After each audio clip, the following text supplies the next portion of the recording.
Le XXe siècle a été le siècle des changements, des bouleversements. Les guerres et les conflits géopolitiques ont rébattu en partie les cartes sur les puissances mondiales et une nouvelle société est apparue. Le sport est devenu définitivement l'opium du peuple. Les classes modernes sont nées, la mondialisation et l'évolution technologique permettent de communiquer au-delà de son quartier. Bref, les problèmes ne sont pas les mêmes. Les stars également ont évolué. Même si les peintres et les compositeurs classiques ont encore la cote, ce sont les sportifs qui sont élevés au rang d'icône mondiale.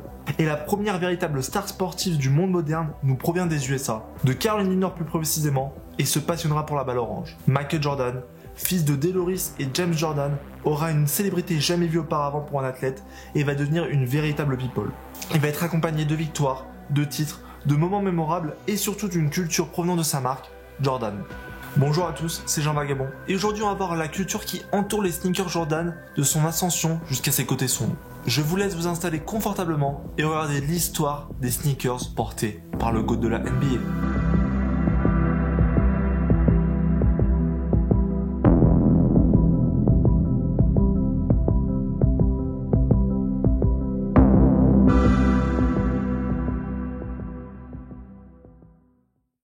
Good afternoon, I'm Bob Goldman. I'm Andrea Rowan. A local success story took a tragic turn this morning.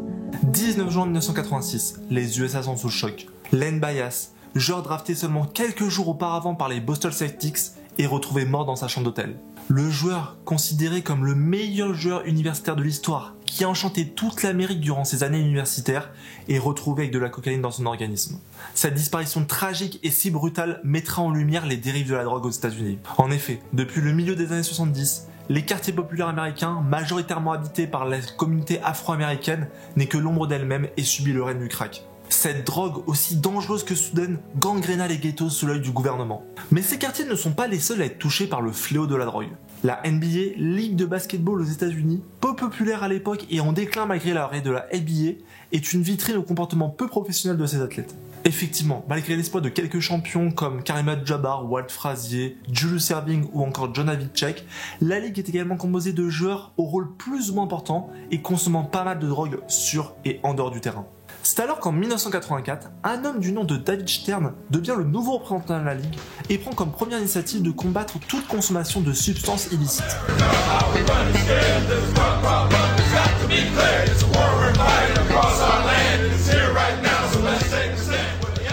Les campagnes de pub sont peu créatives, mais l'essentiel est ailleurs, remettre le sport au centre du projet de la NBA.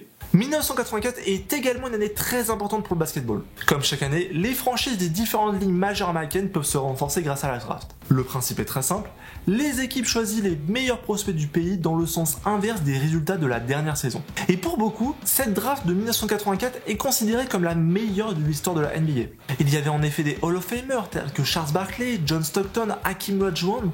Il y avait un athlète provenant de l'université de North Carolina, champion NCAA et 2 fois vainqueur du MVP universitaire. Son nom vous est en effet familier, Michael Jordan.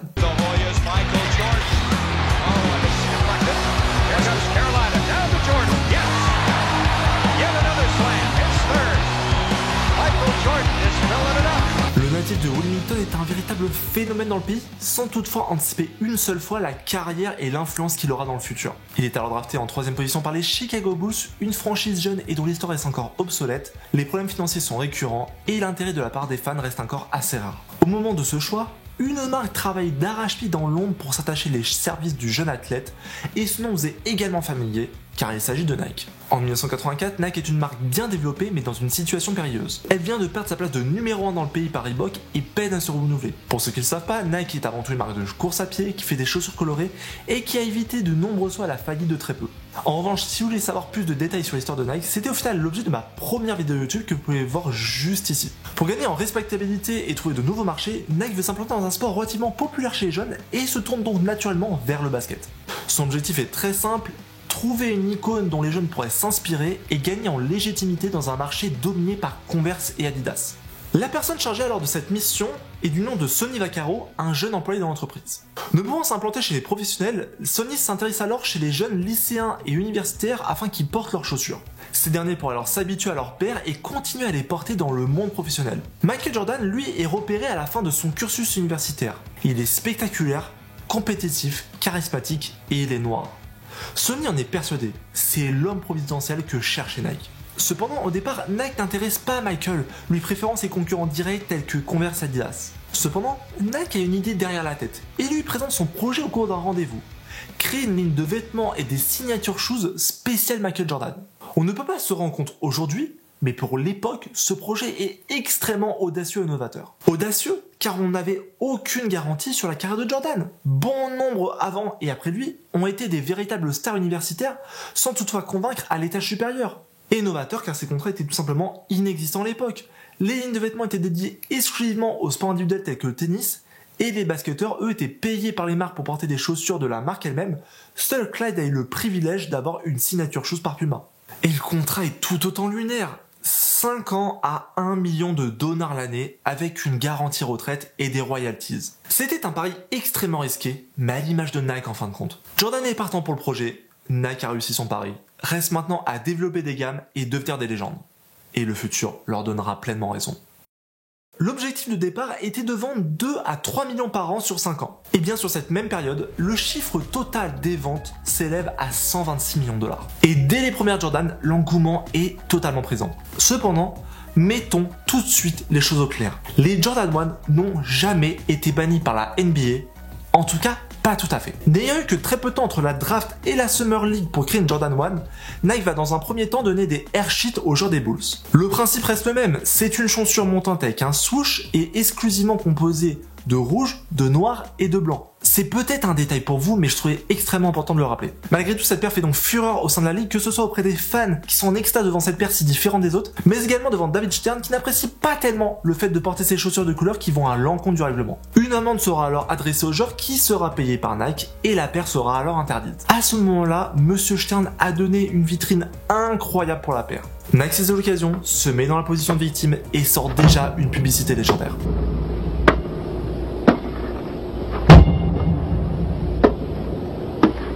On September 15th, Nike created a revolutionary new basketball shoe. On October 18th, the NBA threw them out of the game. Fortunately, the NBA can't stop you from wearing them. Air Jordan. Les Jordan 1, aujourd'hui autant portés par un fan de sneakers qu'une bobo parisienne portant un pantalon patte d'éléphant et fumant 5 clubs devant son lycée, était une paire anticonformiste en 1981. L'engouement, il est gigantesque. Foot Locker demande 100 000 paires la première semaine. Ils en demandent 150 000 la semaine suivante. De toute façon, c'est très simple. Nike a créé pour la première fois une Jordan 1 qui se vendra à 1 million d'exemplaires. Tout le monde est dépassé, même Nike. Car il faut se rendre compte d'une chose, en un an, ils sont passés d'une marque qui stagne à l'icône absolue d'un marché en croissance, celui des sneakers. Tout le monde attend le volume 2 des Jordan. Oui, je parle comme si cela était une saga, mais c'est ce qui se passait réellement à l'époque. Et là vient la Jordan 2. Alors oui, c'est sûrement la Jordan la moins appréciée des Jordan portés durant sa carrière, mais pour une raison bien précise. Elle ne fait pas street. Alors oui, elle a un cuir qualitatif, produit en Italie, très agréable à jouer, mais elle ne parle à personne, que ce soit à Jordan ou aux jeunes afro-américains. Cependant, pour la première fois, Nike ne met pas de swoosh sur la paire. Et c'est ça qui est important à observer. Michael Jordan n'a même pas 2 saisons de NBA dans les jambes, et c'est déjà une marque à lui seul, et ça commence dès la saison suivante avec la Jordan 3. Cette paire est un tournant clair et net. Steve Moe est remplacé par Tinker Hatfield et Michael Jordan devient officiellement le meilleur joueur de la ligue. MVP, meilleur défenseur de l'année, MVP du All-Star, meilleur scoreur dans une saison à 35,5, 5, 6, 3,2 interceptions et 53% au tir. Pour ceux qui ne connaissent pas la NBA, la saison régulière commence fin octobre et se termine mi-avril avec un total de 82 matchs joués par chaque équipe. C'est-à-dire que les Américains ont tous les 2-3 jours une performance iconique de Michael Jordan avec des highlights spectaculaires et donc une mise en avant très forte de la signature shoes. La paire a également un visuel bien plus strict que la précédente. Mais un autre aspect va apparaître dans le produit Jordan, c'est le marketing. Nike a toujours été avant-gardiste dans ce domaine. Mais les publicités pour les Jordan 3, 4, 5 sont d'un autre niveau. L'agence de publicité va alors introduire un autre personnage, le réalisateur Spike Lee qui vient de sortir son nouveau film Nola Darling n'en fait qu'à sa tête. Spike Lee interprète lui-même le personnage de Mars Blackmon. Le scénario est très simple, 3 garçons convoitisent la même fille et lorsque Mars Blackmon réussit à coucher avec elle, il ne veut absolument pas retirer ses Jordan. Désolé pour ce résumé si court et qui donne si peu envie. C'est donc ce fameux personnage Mars qui sera introduit dans les publicités de Jordan aux côtés de l'athlète lui-même. Cet apport permet de personnalifier les chaussures, de légitimer Jordan sans toutefois dégrader sa personnalité. Pour une partie de la critique, cette série de 9 publicités font partie des meilleures de l'histoire. Le produit marketing Jordan va être également utilisé dans un tas d'autres domaines. Céréales, boissons énergisantes, produits pharmaceutiques, et va devenir la réelle première ultra-star du sport. Une ultra-star est une personne qui dépasse l'influence même de sa discipline. C'est une icône universelle absolue. L'art a vu ses stars tels que Mozart, Picasso, Michael Jackson, la politique avec MLK, Kennedy ou encore Gandhi, ou même l'industrie avec Henry Ford, mais jamais le sport. Et c'est tout un symbole que ce soit un Afro-Américain avec tout le contexte qui est autour. Pour la première fois, les Noirs avaient leur Messi qui était également accepté par les Blancs. Pour la première et sûrement la dernière fois, un Noir a donné un nom à sa marque qui influencera à jamais le monde. Et pour la première fois, le visage des USA était un Noir. Cela peut paraître plutôt banal pour nous aujourd'hui, avec des Tiger Woods, les LeBron James, Patrick Mahomes. Mais il y a seulement 30 ans, c'était du jamais vu. Néanmoins, il faut tout de même rappeler une chose. Toute la notoriété des Jordans et de MJ dépendent surtout de ses performances sur le terrain. Sans ces exploits sportifs, rien de tel ne se serait arrivé. Chaque paire rappelle une année, une anecdote sur la saison de MJ, la 3 pour sa saison individuelle historique, la 6 pour son année du titre, la 8 pour ses finals en 40 points de moyenne, etc. Michael Jordan est non seulement le meilleur joueur sur le parquet, mais c'est également le plus charismatique, le plus spectaculaire. Il avait tout pour lui. Mis à part la 14, toutes les paires de Jordan portées dans sa carrière sont des icônes absolues. Plus ou moins appréciées, mais elles sont restées dans les mémoires. Des paires belles, un joueur légendaire, des campagnes marketing réussies, forcément un mouvement secret. Depuis maintenant 2 décennies, les sneakers sont entrés petit à petit dans la société et sont de plus en plus populaires chez les jeunes. Avec des sorties de modèles mieux travaillées et plus récurrentes, la demande augmente, explose tout simplement. Certains vont même commencer à collectionner chaque coloris, chaque ruise.